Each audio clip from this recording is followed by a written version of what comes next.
Your one click on the subscribe button makes a huge difference. Thank you for your kind support. The 2025 war film Warfare, directed and written by Ray Mendoza and Alex Garland, is a raw and gripping portrayal of an actual event that transpired during the Iraq War. Anchored in harrowing realism, the movie is informed entirely by the testimonies of those who were present, offering a real-time depiction of the horrors of wartime siege and extraction. The film's narrative is brutally concise yet expansive in its emotional and psychological scope, painting a vivid and visceral picture of a simple house in Ramadi transformed into a besieged bastion amidst escalating chaos.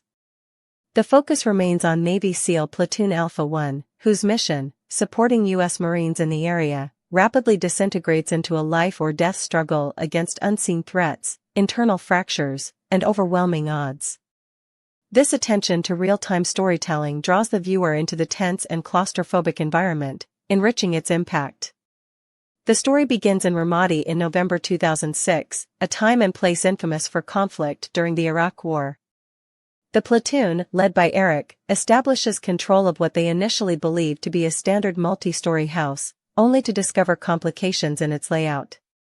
Such details ground the story further in reality, reflecting the unexpected challenges and nuanced dangers soldiers face in war zones. The house conceals a separate upper-level apartment, an unforeseen complication immediately amplifying the difficulty of securing the position. To adapt to this logistical challenge, the team takes the drastic step of breaking through a wall to access the separate space. The house itself, serving as an integral setting, encapsulates the narrative's themes of confinement, vulnerability, and the fine balance between calculated control and unpredictable chaos. Ray Mendoza, portrayed by Dvero Wunatai, brings the narrative's emotional center to life as the JTAC communications officer responsible for maintaining air support and monitoring their situation. Ray's steady, technical role represents the illusion of control amidst the turmoil, but cracks in his composure begin to form as their situation deteriorates.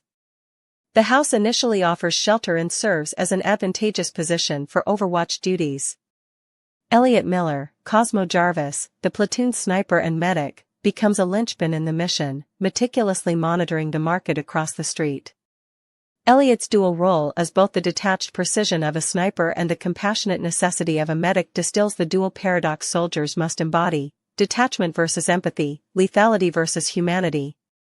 Elliot's injuries later in the narrative lend the story not just its stakes but also its heart and emotional weight, particularly in moments where he directs the application of morphine to himself with calm professionalism, despite the extreme agony he endures. The presence of the platoon's Iraqi translators, Farid and Noor, complicates the human element of the narrative. Their roles highlight cultural and ethical dilemmas inherent in collaborative military operations. Farid and Noor learn about the families occupying the 2 floors of the building and urgently inform the soldiers, begging for their silence and inaction to avoid worsening an already volatile situation. These 2 translators straddle a line between loyalty to the U.S. forces and the local civilians, their insightful warnings and coordination becoming lifelines for the team. However, the tension between Allied forces and the local suspicion toward them underscores the broader geopolitical challenges of the Iraq conflict. The translator's role is weighed with an inevitable irony, as one of them perishes later in the narrative, tragically, not from enemy fire, but from a grim twist involving an IED intended to shield the platoon. His death becomes not just an operational loss but a moral one, as it accentuates the horrifying randomness of war's carnage. As the narrative intensifies, the enemy presence outside the house grows. Mendoza and Elliot notice increased activity, foreshadowing imminent danger. This escalation is first signaled by the withdrawal of air support, an ominous decision that leaves the SEALs more vulnerable to the militia's organized threats. The enemy forces in the streets broadcast a call to arms, mobilizing combatants to converge on their position, and the systematic buildup of dread is palpable. The SEALs' responses become increasingly desperate as the odds grow slimmer. A grenade is thrown into the sniper's room where Elliot, Tommy, and Frank are stationed. Although they narrowly avoid major injury, this moment starkly illustrates the fragility of their position. The grenade marks the first physical incursion into their perceived safety zone, shattering whatever illusion of refuge the house had previously offered. In the aftermath of this attack, the team calls for an urgent casualty evacuation, for Elliot, who sustained severe injuries in subsequent encounters.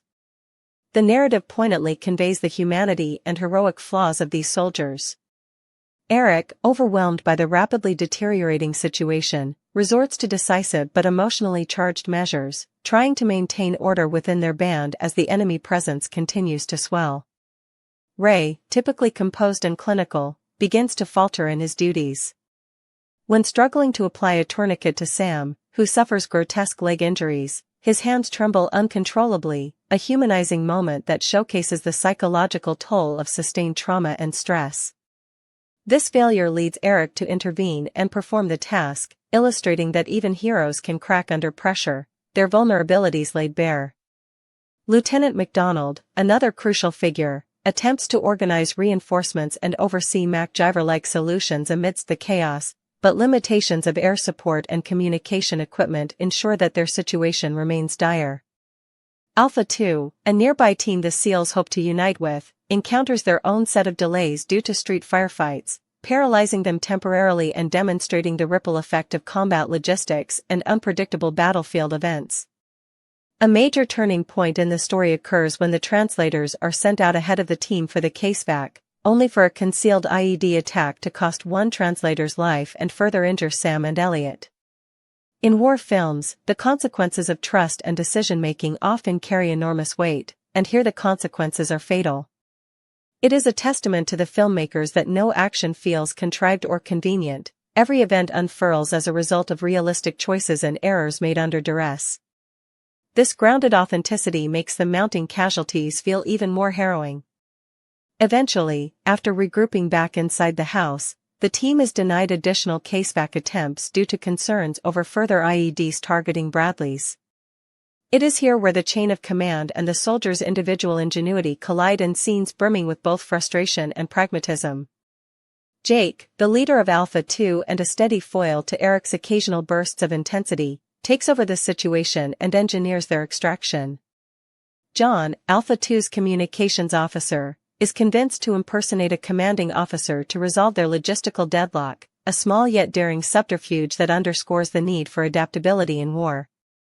The final act crescendos with an extraordinary sequence of events.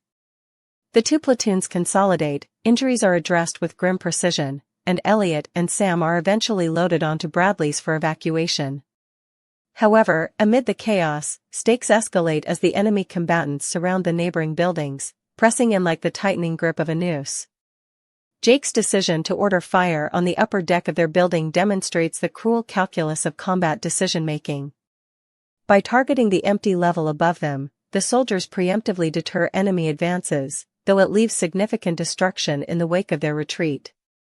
The moral cost of such action lingers even as the SEALs are successfully extracted.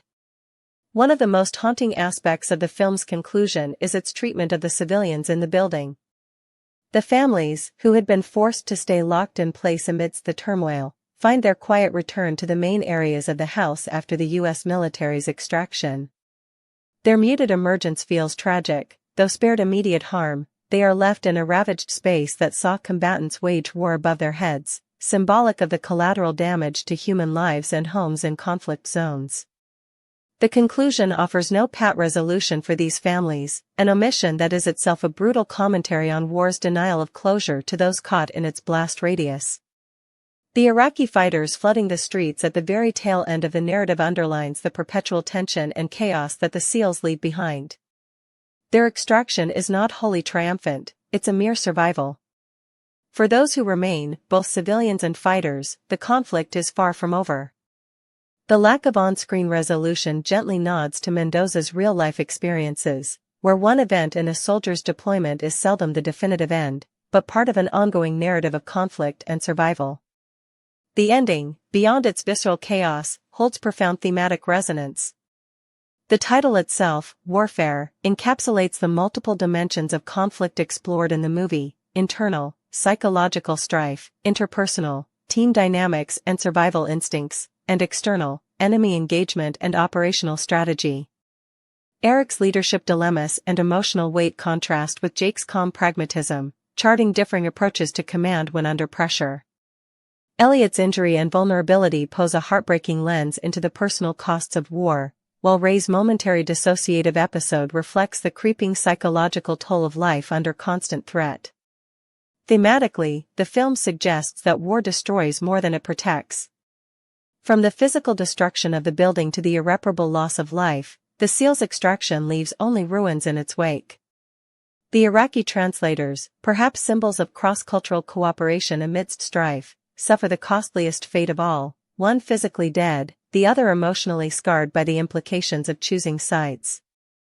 The faceless enemies, meanwhile, serve as specters of resilience, their continuous emergence echoing the cyclical, unending struggle of contested territories and ideological battles.